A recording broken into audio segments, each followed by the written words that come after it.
You feel this nervousness on the phone there? Sir, I've been trying to make an urgent phone call up there. Well, I don't think it's something I want to do on an overseas phone. You gotta make some phone calls. Hang up the phone. Prank caller. Prank caller. Ladies and gentlemen, welcome once again to Packernet After Dark. This is the call-in show, the Packernet Podcast Network. If you'd like to call in, if you'd like to participate in the show, please feel free to do so. The phone number here is 608-501-0718. New callers go directly to the front of the line. We do not have any new callers today, but we got Omar. What's going on, Omar? Hey, what's going on, somebody firefighter? How y'all doing? What's up? I was calling because I'm kind of getting pissed off. I felt like I'm in the Twilight Zone. Somebody else probably people probably already called about this, but there's been a lot of QB rankings on like ESPN and Yahoo and all these different spots, and they be having Caleb Williams as like a top 5 QB, and Jordan Love ain't nowhere near. I'm sitting here like, what the Send me that. hell is going on? What are they smoking? Like, I'm confused. There's no way in hell Caleb is a better QB than Jordan Love. And one of them, the daggone dummies, said, yeah, his stats wasn't all that good, but that's just because he doesn't make the easy layup throws. But what he does make is the super hard to reach and hard to make throws that are generational. Oh, my So he Lord. makes those, so that makes him, it ain't. Yes, you idiot. You simple-minded, complete freaking moron. Yes. He has really cool-looking highlights. Congratulations on admitting to the world that your quarterback evaluation is based on who looks cool throwing the ball, in their highlight tape over the season. Way to go. Oh, obviously they called the one against us and crap. And I'm sitting here like, but that's dumb. You got more layup throws than you got the hard throws. So I'm like, how? Like, do they see what we're seeing? Like, I guess just prisoners of the moment or something. Like, I get it. It was a nice play, but if he said, well, because he can escape the sack, even if he said, I don't want to make it a good QB, but that would have been better than him saying, well, he makes it hard to make plays.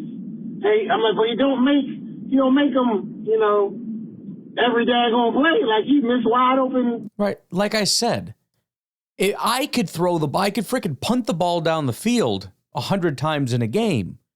And if some of those end up being accurate, it's going to look really impressive. It doesn't matter that 90 of them got intercepted, so long as, 5 of them look really cool in a game. Yeah, but he doesn't take the easy way out. That's such a stupid way to look at things. People, that's stupid. Also, the yardage. You can't argue with numbers. So I'm just... Right, he doesn't take the layup throws. He throws these really complex throws. Okay, so then why are the stats not better? You can maybe blame the completion percentage on that if you wanted to. I think that's completely inaccurate, but sure. But why doesn't he have a bunch of yards, like more yards and touchdowns than anyone? I'm pretty sure he doesn't have any. What happened? Confused as hell until like, why is this even a conversation? Bears fans are delusional. I get it. They hadn't had a good QB in so long that they'll take anything. It kind of reminds me of the old school The Walking Dead show, like, end of the world and salvation, and a lot of people don't have food. Well, guess what? They was eating dog food, and it was, they'll take that. That's better than not eating at all. But if you had your choice, you wouldn't get Alpo, for dinner. You would probably rather get something like Culver's, Hamburger, But anyway, sure. Go Pack Go. I just, somebody wake me up from this stupid nightmare. That's basically all I can say. All right, talk to y'all later. This is such classic off-season bull crap, and I freaking hate it, and I love how much I hate it. I love it, I missed it, and it just infuriates me.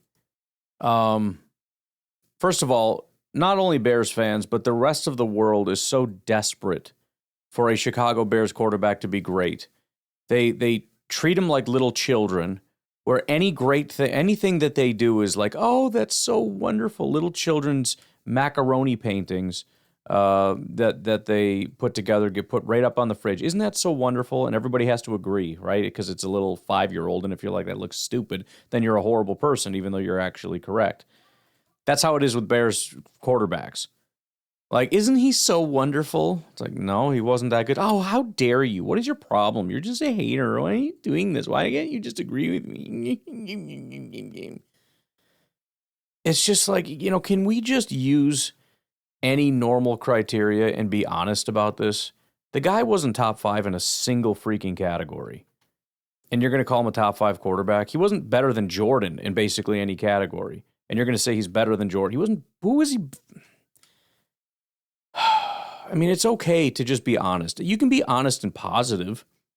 You can write a totally honest, entirely positive article about Caleb Williams if you wanted to. It wouldn't be that hard. He obviously showed a lot of impressive things. There was some growth, his escapability, his ability to throw on the run, the fact that, if he can put this stuff together, holy cow, it could be really impressive, and I wouldn't disagree with any of that. I might question why it's so completely biased, but that's fine. But to just lie and then use like these fake, stupid criteria, like, yeah, I mean, he wasn't as good, like in any real way, but like, totally like for reals, like, they looked so cool. Like, did you watch like his highlights? I went on YouTube and watched his highlights, and like, they're totally better than Jordan Love. And so like, he's so good. Like, like that's what I hear in my head when I listen to these complete idiots. By the way, I'm 70% sure that's exactly how they talk anyways. It's just if any of you see that, I hope you're sending me that, because that is pathetic and ridiculous and nonsense. Omar Part 2, what's going on? What's going on, Omar Papa? How y'all doing? This didn't just dawn on me, but when Luke said that he was, happy with Rich Bisaccia and proud, and our special teams got better.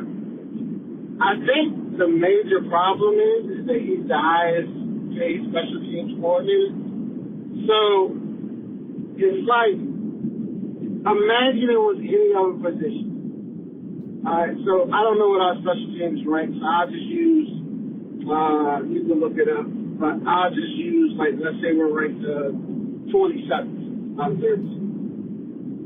So, imagine we got the highest paid quarterback in the league. He ranks 27th in the league.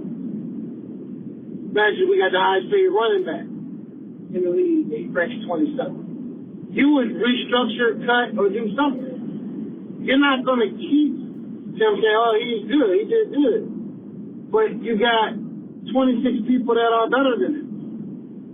So that's my only issue. It's like, money ain't everything to them, but it's like you're rewarding failure. Now, I definitely wanted him in, and we got better because we were 32nd, we were the worst in history. But it's like we should keep improving, at least get in the top 15. I feel like if you're in the top 15, anything, player, whatever, other than quarterback, maybe even quarterback. If you're in the top 15, so 14 and up, I guess even 15 and up, 32. Like, I guess you are, like, you can, I guess, keep your job, But if you're a bottom 16, that's crazy. You gotta do better than that, and that's what we expect. Unfortunately, I feel like he's also catching the wrath of our past special teams being so bad, so we just carry everything over. But, like he said, he's thankful for the punter when Duke found the punter. And we signed a good kicker. He didn't build a kicker. The kicker he wanted us to get, we drafted, was freaking terrible.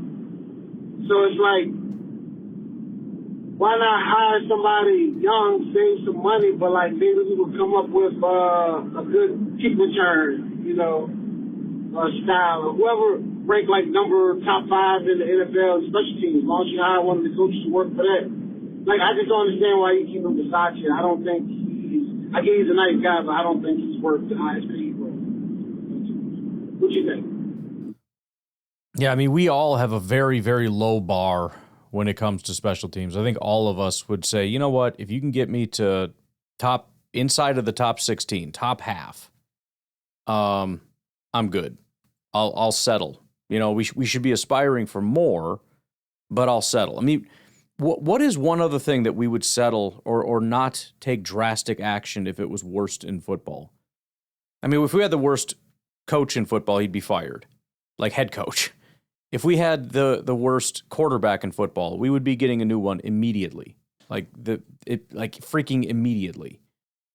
There aren't too many things I can think of where we can be the worst for multiple years and go, I think it's okay. Not that they're necessarily saying special teams is okay, but what honestly are we saying? Really? That what? It's our kicker's fault? It's definitely not. It's our punter's fault? It's definitely not. Our long snapper's fault? No. So what? So all these little mini roles, like that's the issue? Like it's, all these, punt return and just like what do you, I don't know, man. We're never going to get an answer, but it's like, I need to know the answer. What the heck is going on? You seem to know. I mean, if you're not going to fire Bisaccia, you must know something. What is it you know? If it's not him, and it's not the guys that I laid out there, what is it? Like, it's freaking, you need like 7 Zane Andersons, and then are you actually going to do that? Are you going to like invest all of your capital, like your draft capital and free agency and stuff in free agents to make sure that you like in special teams guys? That's what you're going to do? Because if it's not that, then it's basically saying, look, we know what the problem is, but I mean, we're not going to fix it because, let's be honest, it's kind of stupid. We're not doing the whole special teams thing. I don't know. I'm like I've said before. Maybe I'm just not imaginative enough, and there's an answer right in front of my face, and I just can't see it. But I don't know what we're doing. I don't know what the plan is here, because I don't know what we're. Go ahead. From Alicia. Mm-hmm. Colin Riley Brindley brush teeth now. Mm-hmm. Okay. I don't know what the heck we're doing to fix this issue. And it seems like they kind of acknowledge it's an issue, maybe a little bit, sort of they downplay it all the time. Well, I mean, we improved in certain areas. Dude, shut your mouth. Shut your mouth, because you sound stupid right now. Don't tell me we improved in some areas. I mean, as pissed off as he is, and we all loved to hear that press conference where he was just like ready to just take somebody's life, and it's like, that's awesome. But then we get to one of the major issues with the team, and he's like, well, let's calm down a little bit, guys. I mean, it wasn't that bad. You know what I mean? Like, I've seen worse. You mean like when we were the worst in all of human history? Yeah, we all saw that. We know that it can be worse, and it was worse. I don't understand what you're saying to me, though, right now. I don't know.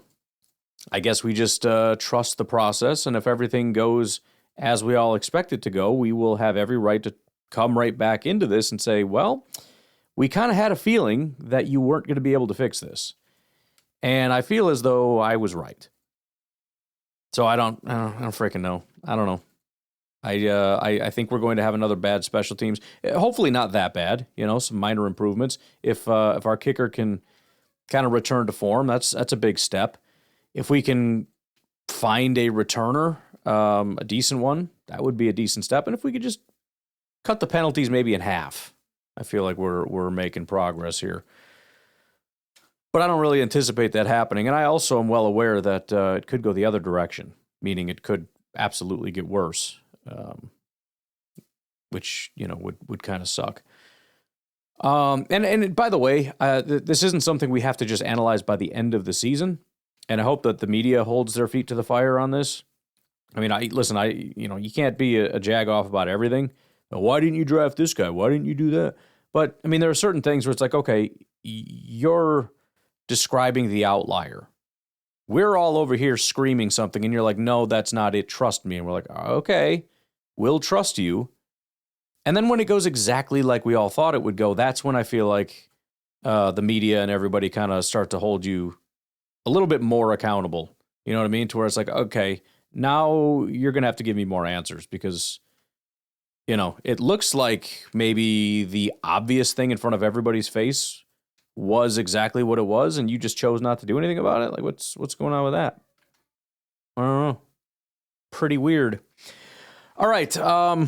I don't know, man. I don't even like talking about special teams anymore because it just annoys me. It's kind of like talking about Aaron Banks because I know we're not going to do anything about it, and I feel like I know exactly what needs to happen, and I'm pretty sure that thing is not going to happen, and it just annoys me. But what can you do? What can you freaking do? I mean, I know what you can do, but I also know what we're not going to do. So what's the point? Whatever. We'll take a break. We'll be back with Garrett from Southern Illinois.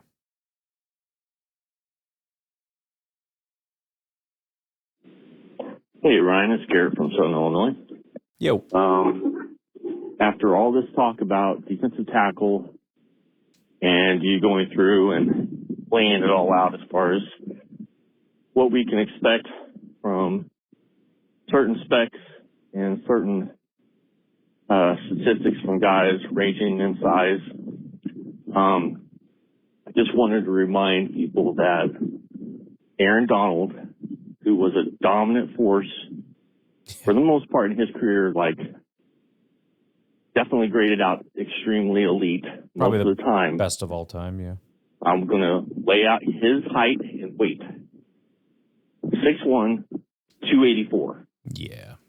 Now, he might have peaked a little bit up more than that, but the guy was a physical freak. Mm-hmm. And, Goody loves physical freaks.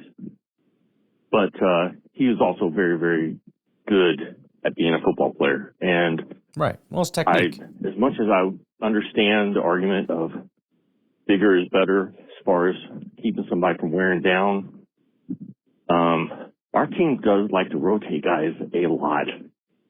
So if we do just get some guys in there that are football players, like an Aaron Donald type, we don't need 330 pounds.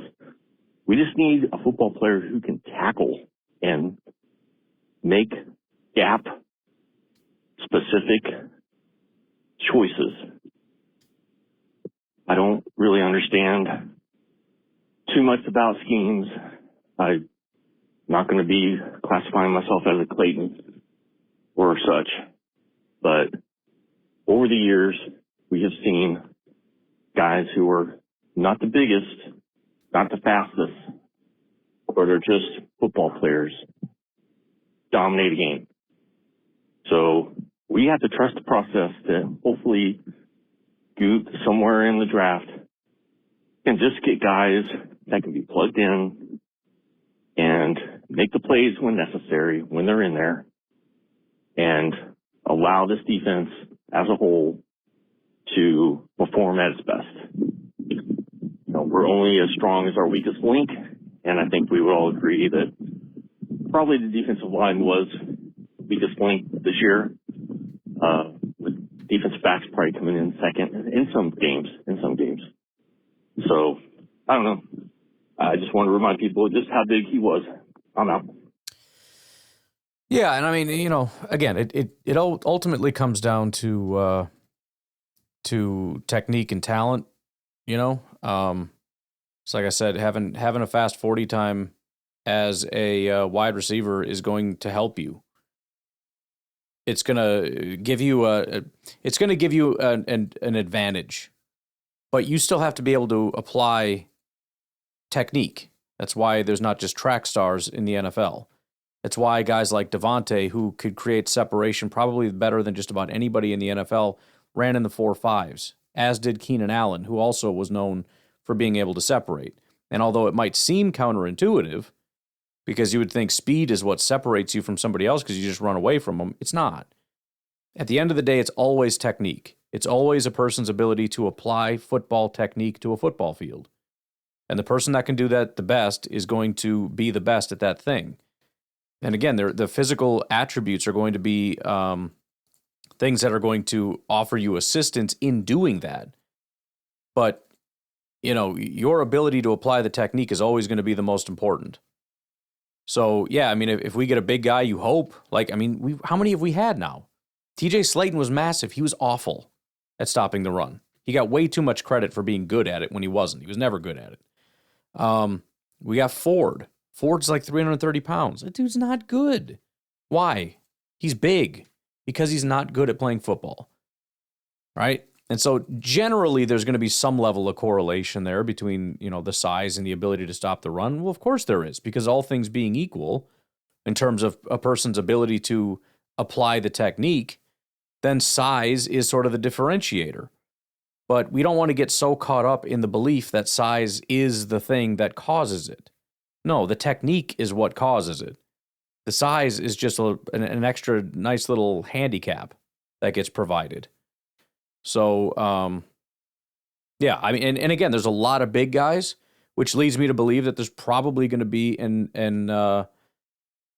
exceptionally high amount of, guys that are going to be good at stopping the run this year as opposed to other years, which is great because we could definitely use that. But, that doesn't mean I want a big guy. That doesn't mean we're going to get a big guy. It doesn't mean that if we get a big guy, he's going to be the best. It doesn't even mean that the best guy is going to be a big guy. We have no idea what's going to happen. But, it's just the numbers. It's just what is probable. That's really all it is. So, we'll see how it goes. I'm not as worried about it. Again, it's always kind of cool. It's like getting a receiver or a corner that runs fast, or getting an edge rusher that's got, I don't know, freaking everything's 40 time or a short shuttle or whatever. They got that attribute that's like, oh man, but they're going to be really good. And again, it's just a tool. It's just a tool that'll help them. But at the end of the day, you got to be a craftsman. You know what I mean? You can have all the best freaking tools in the world, but it takes a guy that knows how to build houses to build a house. It's not the freaking tools. You give me the best tools in the world. I don't know how to build a freaking house. You know what I mean? So we'll see. See how she goes. Garrett, number 2. Hey, Ryan, it's Garrett from Southern Illinois. A couple more free agency speculations that I wanted to run by you. All right. Number 1, I really do think Dobbs will be on his way out, considering who they have to still pay that's on the roster. As much as I hate to see him go, I think it's probably inevitable. Yeah. But I didn't know if you had seen on social media the talks about, Love and Micah, and I think it was them saying that they share the same agent that Pickens has. Yeah. And how I guess there's talks or rumors of players trying to talk him into coming to Green Bay. And, as realistically as we have discussed, it just with so many people that they have to pay already that's on the team, how could they afford to bring in another huge wide receiver who could be considered a number 1 and be able to afford to pay him? So, but there are rumors out there. I just didn't know if you had heard that. And then number 2, with Matt LaFleur's brother, Mike, going to Arizona and him probably installing a very, very, very similar offense that Green Bay has run, it does seem to make sense that someone like Malik Willis, who thrived in that particular offense, that they feel confident in plugging him Malik and Romeo. You know what I'm saying? right into this, knowing that he already knows and is very familiar with the system and was successful in the system. I'm just kind of wondering if that'd be higher on his board for places to land. I know that Kyler Murray's got to go, but I think the writing's on the wall on that one. So it seems like it's one of the teams, Ryan, that I would put really high on the board for a landing spot for Malik and possibly Dobbs, Yep. just because familiar with the system and the coaches have a lot good things to say about it. So who knows? Who knows? Yeah, everybody just kind of assumes it's Miami, that's kind of a done deal. Obviously, it's not. We have no idea what their interest level in him is and what Malik's interest level in that is and what other offers are going to be out there. There's probably going to be a lot of other teams that are similar in scheme. I don't really know much about Mike LaFleur, but he's offensive coordinator, the same place that Matt was, and they're brothers, and they kind of came up through the same stuff. So you would assume there's going to be a lot of the same stuff, but yeah, it certainly could make sense to have that happen, or one or the other, or whatever the case may be. Be kind of interesting. I do agree that I think Romeo's probably gone. Talk about that a little bit tomorrow. And Malik, obviously, we are pretty positive is going to be gone. Nico, what's going on? Ryan, how the heck you doing? Good. It is, I don't know what, it's Wednesday. Beautiful day here where I live. That's Nico, by the way. And From Idaho. so, everyone has their off-season process. Mine used to be to forget about football. Now I do enjoy some of the draft stuff. Some of it, not all of it, because it gets repetitive after a few months, It does. But the way my brain likes to process this is think of random, stupid things, all right? Okay. So I think I have a definitive 100% way that proves Caleb Williams probably has peaked in his career, right? Hear me out. So they've been calling him Iceman all year, and I just assumed it was maybe a thing from college. Maybe they called him Iceman in college. I never watched his dumb team play. Well, I watched him play 3 games. One game against a nobody, Midwestern Atlantic A&M, and he looked like frickin' Pat Mahomes and Aaron Rodgers rolled into one. And I was like, wow, this is early in the season before there was going to be a Bears guy. And then I watched a couple games where he played like some ranked teams. He looked like absolute dog crap. Yes. So I'm like, I don't remember him calling that, but I didn't watch him. But then so I asked my buddy ChatGPT. I call him Fred. Okay. And he said it was a nickname he got in 2025 after a comeback win. And I'm all, wait a minute. So I have a couple rules about nicknames. It can't be on one thing. It just can't, because Sure. you could have a great nickname one day, and the next day do something crappy, and your nickname could be dumpster fire, right? So that's not a nickname. Should be something that is a trait in you. And I'm sorry that I talk slow because my brain doesn't think of stuff. It knows what it wants to say, and then it gets to the mouth, and it goes, nope, not going to say it. But it's a trait that you do for a lot. Like, for instance, Brett Favre's Gunslinger. That is the best nickname for him, even though it's more of a category, but he's the best, Or Iron Man also applies for obvious reasons that, over a long period of time.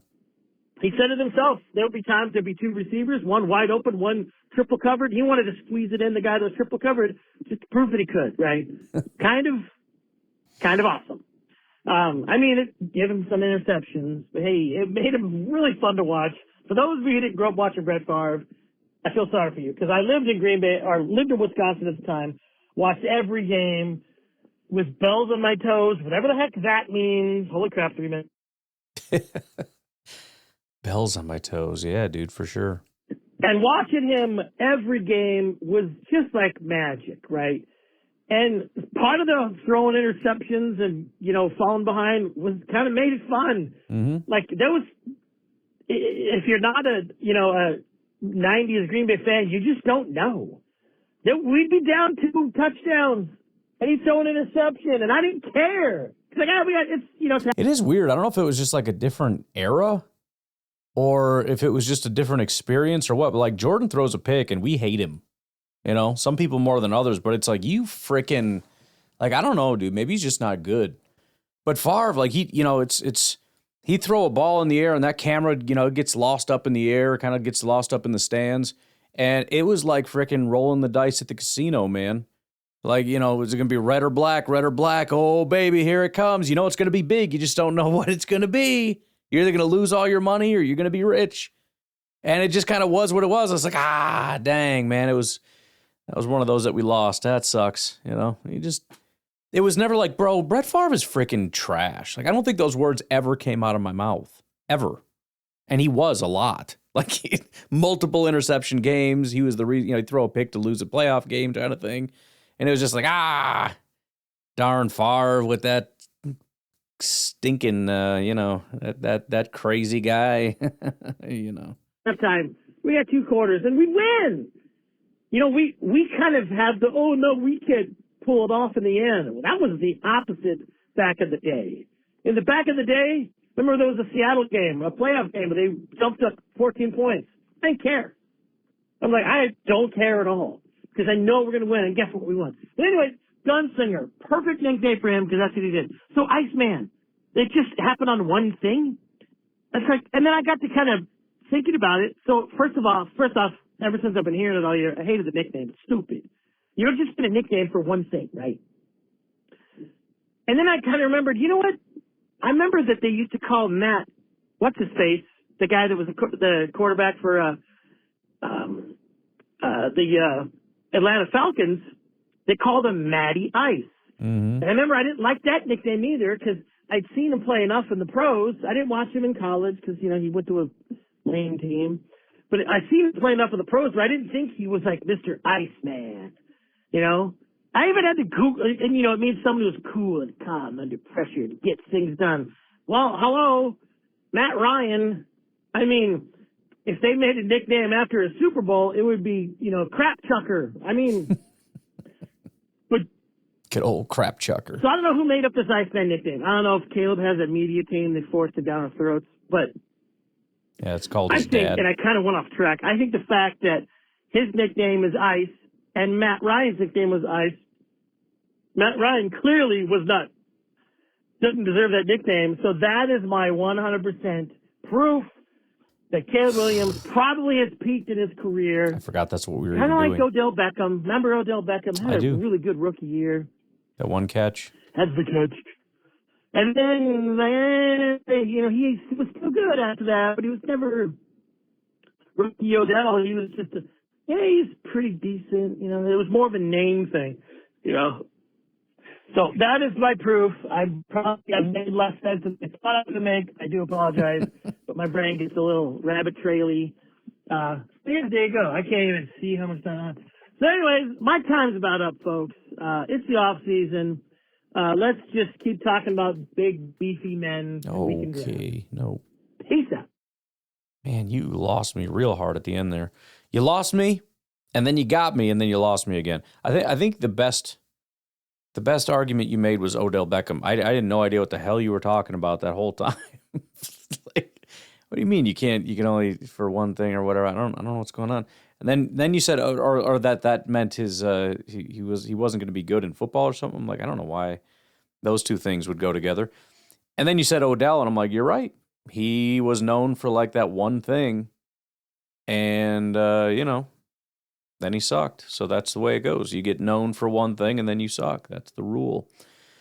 I just learned that today. That is the rule, but apparently it is officially the rule. So, good call, good catch.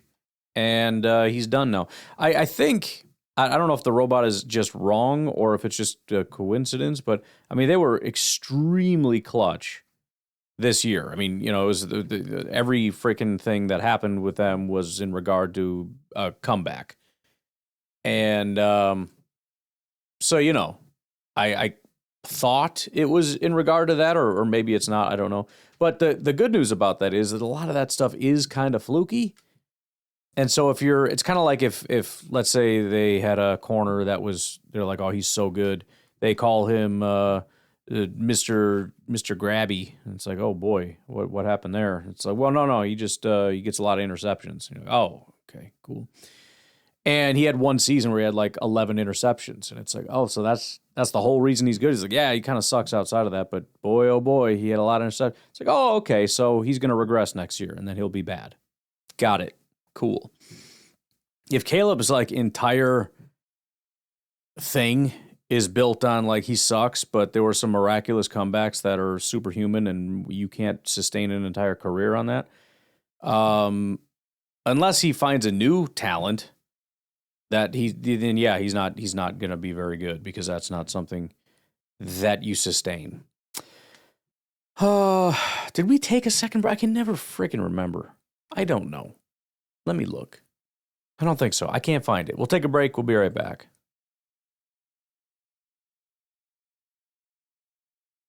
Hey, it's Aaron from Ontario. What's up, dude?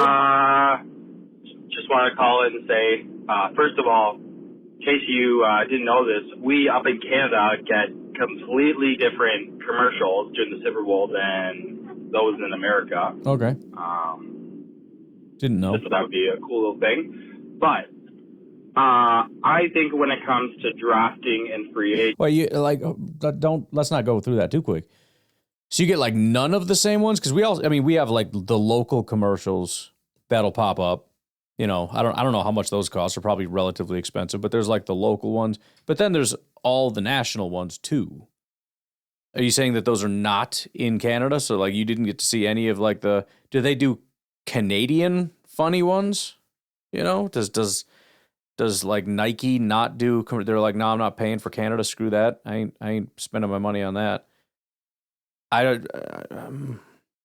Let me know how that works. For Green Bay this year, I think drafting a cornerback is an okay idea if they can get a good guy, but drafting more linemen, like maybe doubling up on them, is probably the better way to go. On top of all, like the little, like everyone always says, get a receiver, get a running back, whatever. Just because based on history, offensive linemen have a much, much higher percentage chance of actually being like good and starters for multiple years, and that's just like a history thing. Like they've always, it doesn't matter the rounds, they're generally the highest percentage hit.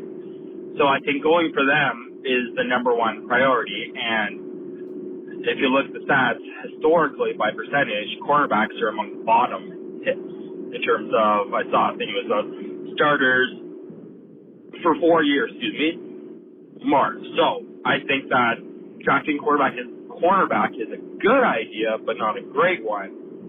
I think, they can try dip into their agent market, because obviously they need to bulk up that position and get more guys. But even looking at cornerbacks available, like, who's out there? There isn't a ton of guys, and the ones that are out there, like, I could see some of them just being like re-ups. Like, if Stokes had such a good year with the Raiders, why wouldn't he be re-upped? Or, there's just depth guys around. So I think even if we try to get guys in free agency, like, there's no, like, guy you're going to pay that's going to be like, okay, this guy's number one. Sure, maybe you can find, like, a resurrection story or someone who was good, but basically all that's out there right now is just, like, depth guys, So I think quarterback, unfortunately, might be another problem for another year, but, I mean, it is what it is. And another thing quickly, I think the salary cap, not having a first-round pick, might actually help the salary cap a little bit, just because now you're not paying that first-round pick. That's true. However much he gets. Anyways, see ya. Have a good one. Go Pack, go. Yeah, that's a good point. That is going to save a decent chunk of money. The first-round picks are always going to be a little bit extra expensive. And yeah, I mean, if you got a good player, go for it. It's kind of like last year. Everyone's like, well, we need a corner. There just wasn't any good ones. So we didn't go for it. And good, because they kind of sucked. So we'll see. We'll see how this draft class starts to look. Obviously, the rumors are that it's not a very good class. As it's shaking up right now, you can kind of see the pictures kind of coming in terms of like where the talent is.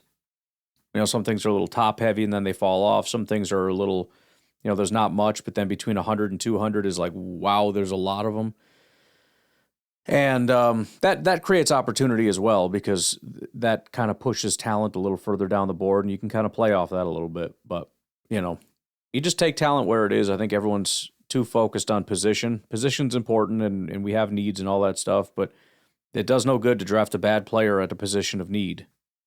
And we've never drafted a good player and regretted it. We drafted a lot of players at positions we needed and hated it. We've never once drafted a good player and thought, well, that was a waste, ever. So just find yourself a good player. That's the whole story. What's going on? So, Omar the Firefighter, how you doing? What's up? Funny thing happened. Very weird. And I don't know. I'm about to tell you. Maybe I spoke it into existence. So guess what? We finally have a Culver's in Virginia. They're building one literally right near me, probably within 30 minutes, not even 30 minutes, probably the higher ups at Culver's listen every day, and they work fast. So they heard that and were like, start construction tomorrow. 15, 20 minutes of me. And I think that's so crazy because it skipped mad states just to land in Virginia. And it's happened they announced it right after I did my call for a sponsorship, so you never know when they happen. Yeah. Just putting that out there. Also, I'm going to put out there that I win the Powerball top prize. It just be me. I'm the only ticket. Yeah. So also, if that happens, I will definitely throw a Packernet party. And all the callers who call in will do a nice little trip, to the Virgin Islands or Hawaii or something. We're going to do something great because that's just kind of how I am. I'm not greedy. So, just putting that out there, that should probably happen, next month or so. Good. So, just want to put that out there. Also, got another movie recommendation. Nice. Since it's getting close to Valentine's Day, I'm like, maybe you might want to watch a movie with your wife or 1265 fan, watch a movie with her husband, whatever the case may be. It's a movie called The Housemaid, and it's about a lady hiring a more, lack of better words, a more attractive woman to work for her and take care of her family. Now, I'll leave it at that. Got a nice little surprise ending, twist, whatever. It seems like it's like the best way to describe it would be like a Lifetime movie that guys would enjoy. That's kind of what it would be like. It's a thriller, not really horror, but like a thriller type of thing. Got some good story, scenes, beautiful, attractive people in it. So y'all enjoy it, so you watch it. Other things I'm sure will happen, if y'all lucky. But it's a great movie, very good movie, and a nice twist, and I highly recommend that, so that'll be on my list for today's call. But anyway, go Pack Go. I'm enjoying the draft stuff and everything else, so keep doing what you're doing, buddy. All right, bye. So I couldn't quite hear that, but I'm guessing you said The Housemaid, which I swear I've it's funny how you watch movies. It didn't used to be this way. I feel like there would be like big superstar movie stars, and they'd be in a movie. Maybe it's about the same. I just don't watch that many movies, but it's like every time I watch a movie, it's the same actors and actresses every time. I could see Sydney Sweeney is in this, and I feel like I've seen 3 movies recently, and she's in every single one of them that I've watched. It's like, why is she in every movie? Looking at IMDb, and I don't recognize any of these movies now. What did I watch? She's in 100 of them. Maybe I just don't recognize these movies. Maybe I watched The Housemaid. I don't know. Maybe I'm thinking of somebody else. I haven't seen any of these movies. Echo Valley and Immaculate look pretty good, though. Anyways, man, always appreciate the movie recommendations. I look forward to you winning the Powerball. I tried. I failed. So, I did the best I could. I've played now like a dozen times, and I feel like if you don't win in 10 or 12 tries, what's the point? It just isn't meant to be, If it was meant to be, it would just happen. But I look forward to that party, and should be fun. Anyways, I'm gonna get out of here. I'm getting paged to put the kids to bed, so I'm gonna get going. Y'all have a good rest of your day. I'll talk to you later. Bye bye.